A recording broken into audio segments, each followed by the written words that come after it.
தாவேக்கா கும்பல நம்ம தற்கூரின்னு சொல்லுவோம். நாங்க தற்கூரி மட்டும் இல்ல, நாங்க பைத்தியம் அப்படின்னு பெருமையோட சொல்லியிருக்காங்க.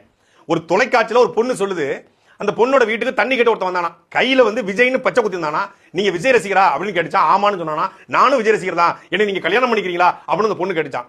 உடனே அந்த குடும்பமும் ஒத்துக்குச்சான். அந்த குடும்பம் சொல்லுது, நாங்க குடும்பமாவே விஜய் பைத்தியங்க அப்படிங்குது. அதாவது கீழ்ப்பாக்கம் அரசு மருத்துவமனையில் போயிட்டு நீங்க பைத்தியமான ஒரு பைத்தியத்தை பார்த்து கேட்டா கூட சொல்ல மாட்டான். பைத்தியம் எந்த பைத்தியமும் நான் பைத்தியம் ஒத்துக்காது. ஆனா உலகத்திலே இந்த விஜய் பைத்தியம் மட்டும் தான் நான் பைத்தியம் அப்படிங்கிறத ஒத்துக்குது. நான் கூட தற்கூரி நினைச்சிருந்தேன், அது பைத்தியம் போல இருக்கு. ஏன்னா கையில பச்சை குத்துனதை வச்செல்லாம் ஒரு கல்யாணம் பண்ணி அவங்க கூட குடும்பம் நடத்துன்னு ஒரு பொண்ணு நினைக்குது.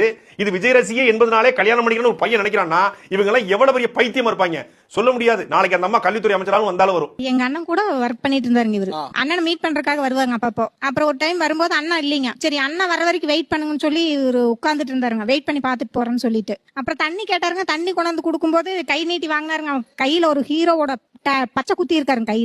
கையில பச்சை குத்தி இருக்கிறீங்க, யாரோட பேரு அப்படின்னு தெரியாத மாதிரி கேட்டேன். அதுவா, நான் விஜய் ரசிகருங்க, அதனால பச்சை குத்தி இருக்கிறேன் அப்படின்னாரு. நானும் விஜய் ரசிகர், நீ கல்யாணம் பண்ணிக்குவீங்களான்னு கேட்டாங்க. ஆனா இது உண்மையில லாஜிக்கே எனக்கு புரியலமா. கண்டிப்பாங்க சார், நான் எனக்கு ரொம்ப பிடிக்குங்க சார் விஜய. அப்புறம் இவர் பச்சை குத்தி இருக்கிறனால சரி நம்மளும் விஜய் ரசிகர் தானே, ரெண்டு பேத்துக்கு செட் ஆகும். இல்ல எனக்கு என்ன புரியல, ரெண்டு பேருமே ஒரே ரசிகர்ங்கிறனால எனக்கு அவர் பிடிச்சு போச்சுங்க சார். ஆக்சுவலா ஹீரோ கட்டிக்கணும்னு எல்லாருக்கும் ஆசை இருக்கும். அது ஹீரோ கட்ட முடியாது, ஹீரோ நேசிக்கிற அவரை எங்க மாப்பிளைய கட்டிக்கிறேன்னு ஆசைப்பட்டதுனால நாங்களும் எல்லாரும் ஏத்துக்கிட்டோம். சரி, எல்லாம் எங்க ஃபேமிலி எல்லாருக்குமே விஜய்னா அவ்வளவு பிடிக்கும் சார், அவ்வளவு விஜய் பைத்தியம் சார் நாங்கெல்லாம்.